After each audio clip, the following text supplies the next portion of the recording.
دو لشکر آپس میں لڑ رہے ہیں ایک میدان، ایک جنگلی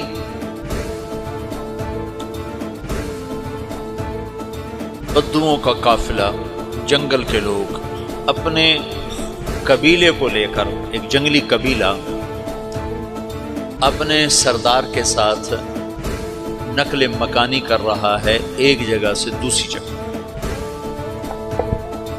اللہ کا نظام کہ یہ لوگ چلتے چلتے چلتے اس وادی میں پہنچ گئے جہاں جنگ ہو رہی ہے، دو لشکر آپس میں لڑ رہے ہیں۔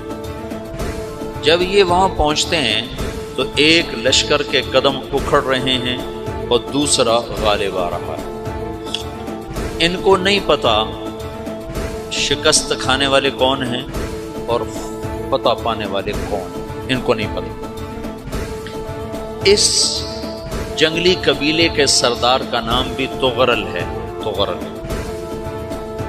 تو یہ سردار کہتا ہے جو شکست کھا رہے ہیں ان کی مدد کرو، کچھ پتہ نہیں کون ہے، کہتا جو شکست کھا رہے ہیں ان کی مدد کرو۔ تو 400 وحشی جنگلیوں نے فاتح لشکر کے پیچھے حملہ کر دیا۔ تو ایک کافی ہوتا تو 400 دوڑ دوڑ جب تلواریں پڑیں تو چند لمحوں میں نقشہ بدل گیا، بھاگنے والے جم گئے اور جمنے والے بھاگ پڑے۔ جب جنگ ختم ہوئی تو شکست خوردہ لشکر کے بادشاہ نے ان کو بلایا، اسے پوچھتا ہے مجھے جانتے ہو میں کون ہوں؟ کہا نہیں۔ کہا تو تم نے میری مدد کیوں کی؟ کہا انسانی ہمدردی کی وجہ سے، تمہیں شکست ہو رہی تھی اس لیے تمہاری مدد کی۔ اور اس نے اپنا تعارف کرایا، میں ہوں سلیمان سلجوقی، ترکی کا بادشاہ۔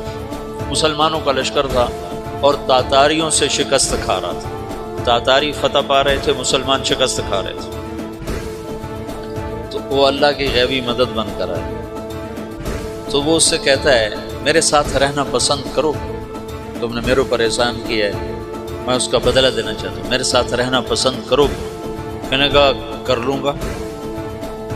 تو اس کو لے کر ترکی آیا اور استنبول اس وقت روم کی حکومت میں تھا، اسے فتح کیا اس تغرل کے آگے چوتھے پانچویں پڑپوتے محمد فاتح نے۔ تو یہ استنبول ہے، یہ ترکی ہے، بیچ میں ایک چھوٹا سمندر ہے، یہاں ایک جاگیر ہے۔ تو سلطان سلیمان کہتا ہے یہ جاگیر تجھے وقف ہے، ادھر سے رومی مجھے تنگ کرتے ہیں حملے کر کر کے، تو میرا دفاع کرتے رہنا، یہ جاگیر تیری۔ تو اس جاگیر پہ اس نے اپنے قافلے کو آباد کر دیا، اپنے قبیلے کو، اور ایک چھوٹی سی حکومت بنا لی، جو ایک صوبہ سمجھو سلمان سلجوقی کا، وہ ایک چھوٹا سا صوبہ ہے۔ وہاں جب یہ رہ پڑا تو پھر یہ ایک شیخ کے بیعت ہوتا ہے، وہاں شیخ طریقہ ہے، ان کے یہاں یہ بیعت ہونے جاتا ہے۔ وہ اس کو رات اپنے پاس ٹھہراتا ہے، تو ایک کمرے میں ان کو ان کا خادم ٹھہراتا ہے۔ یہ جب کمرے میں جاتا ہے تو سامنے دیوار میں تاکچے پر قرآن پڑا ہوا ہے۔ تو یہ تغرل بیگ کہتا ہے یہ کیا ہے، یہ کیا ہے؟ تو وہ خادم کہتا ہے یہ کتاب اللہ ہے، قرآن ہے۔ وہ اس کو وہاں چھوڑ کے باہر چلا جاتا ہے۔ وہ دیہاتی آدمی، جنگل کا رہنے والا، پہلی دفعہ زندگی میں قرآن دیکھا، وہ کہتا ہے یہ قرآن ہے، اللہ کی کتاب ہے، میں اللہ کی کتاب کے سامنے سو جاؤں، کتنی بے ادبی ہے۔ تو اس نے ایسے قرآن اٹھایا اور سر پہ رکھ لیا اور کھڑا ہو، ساری رات قرآن سر پہ رکھ کے کھڑا رہا۔ رات کے پچھلے پہر اس کو خواب آیا، کھڑے کھڑے اس نے دیکھا کہ اس کی پشت سے ایک چاند نکلا اور شیخ کی بیٹی کے سینے میں جا کے اتر گیا۔